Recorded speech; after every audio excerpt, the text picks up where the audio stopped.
안녕하세요. 모두다 행정사 송범석 대표입니다. 유형별 운전면허 구제 정보를 소개하는 운전면허 구제 별별 유형 코너입니다.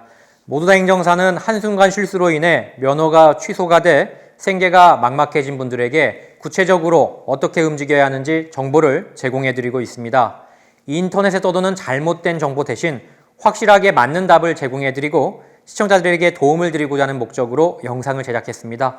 오늘은 전동 킥보드나 전동 휠 등 개인용 이동수단을 타다가 음주운전으로 적발된 경우 그 면허 구제 가능성과 기타 보험 적용에 대한 문제에 대해서 설명을 드리도록 하겠습니다. 먼저 화면을 보시죠. 최근 몇 년 새 전동 킥보드 같은 개인용 이동수단을 이용하는 분들이 부쩍 늘었는데요. 일반 자전거보다 속도가 빨라서 사고도 급증하고 있습니다. 음주운전 사건도 많은 편입니다. 전동 킥보드가 도로교통법 적용 대상인지 몰랐다며 억울함을 호소했지만 전동 킥보드를 운전하기 위해서는 제1종 보통, 제2종 보통 운전면허 또는 제2종 원동기 면허가 필요합니다. 면허 없이 운전하다 사고가 난 경우 차량과 마찬가지로 도로교통법과 교통사고 처리증례법이 적용됩니다. 또한 음주를 한 상태에서 전동 킥보드 등 전동 개인용 이동장비를 운행하게 되면 도로교통법상 음주운전에 해당이 됩니다. 이는 음주를 한 상태에서 오토바이를 몰고 간 것과 같은 형태라고 보시면 됩니다. 음주를 한 상태에서 전동 킥보드를 타고 가다가 적발이 되면 면허가 정지가 되거나 취소가 됩니다. 의외로 이를 모르시는 분들이 많은데요. 하지만 모른다고 해서 죄가 되지 않는 것은 아닙니다. 면허가 정지가 되거나 취소가 되면 현재 갖고 있는 모든 자동차 면허에 다 효력을 미쳐서 생계가 어려워질 수밖에 없습니다. 이런 때에는 면허구제나 형사처벌 감형을 구해볼 수 있겠는데요. 면허 취소나 정지의 기간을 감경해주는 제도로는 행정심판, 이의신청, 행정소송제도가 있으며 형사처벌 감형에 있어서는 검찰에서 선처를 해주는 기소유예, 그리고 형사법원에서 선처를 해주는 선고유예 또는 벌금 감형 신청제도가 있습니다. 전동 킥보드로 음주운전을 한 경우에는 자동차를 운전한 경우보다는 그 범죄 수위가 낮다고 보는 게 일반적인 시각일 것입니다.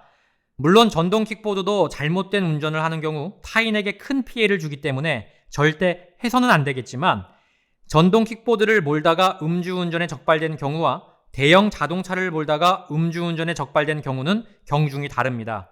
실제로 현실에서는 전동 킥보드를 타고 음주운전을 한 경우에는 어느 정도 선처를 해주고 있는데요. 보시는 사례도 그러한 경우입니다. 저희 의뢰인이었던 피의자는 혈중 알코올 농도 0.125%인 상태에서 전동 킥보드를 운전하다가 적발이 되어서 면허가 전부 취소가 되었고 벌금도 많이 나올 상황이었는데요. 다만 검찰에서는 전동 킥보드를 타고 가다가 적발된 부분과 반성을 하고 있는 부분을 참작해 기소유예 처분을 내렸습니다.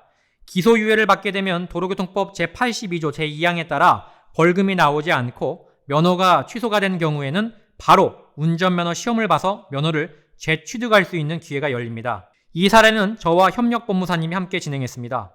이처럼 전동 킥보드 등 개인용 이동수단으로 적발이 되어서 다른 면허까지 전부 취소가 될 위기에 놓였다면 의견서 및 자신의 처지를 전달해서 선처를 구해보시는 게 좋겠습니다. 한편 전동 킥보드 등을 운행하다가 사고를 낸 경우 보험 처리가 문제가 될 수 있습니다. 2020년 3월 현재 전동 킥보드 등 개인용 전동 장비는 자동차 종합보험 대상이 아니며 일상배상 책임보험 대상도 아닙니다. 다만 별도의 전용보험 상품이 출시되어 있는 상황이라 만일 이 전용보험 상품에 가입이 되어 있지 않다면 사실상 무보험이 되기 때문에 교통사고 처리에 있어서 상당히 어려운 일이 발생할 수 있습니다. 제도가 개정되기 전까지는 이러한 점을 꼭 알아두셔야 하겠습니다. 모두다 행정사는 여러분에게 보다 정확한 정보를 드리고자 노력하고 있습니다. 네이버 TV나 유튜브에서 모두다 행정사를 검색하시면 더욱 많은 영상을 보실 수 있습니다. 아울러 모두다 행정사 네이버 카페에 어떤 질문이든 남겨주시면 제가 영상으로 최대한 자세하게 답을 드리고 있습니다. 궁금하신 점은 카페의 질문 게시판을 이용해 주시면 좋습니다. 시청해 주셔서 감사드립니다. 모두다 행정사 송범석 대표였습니다.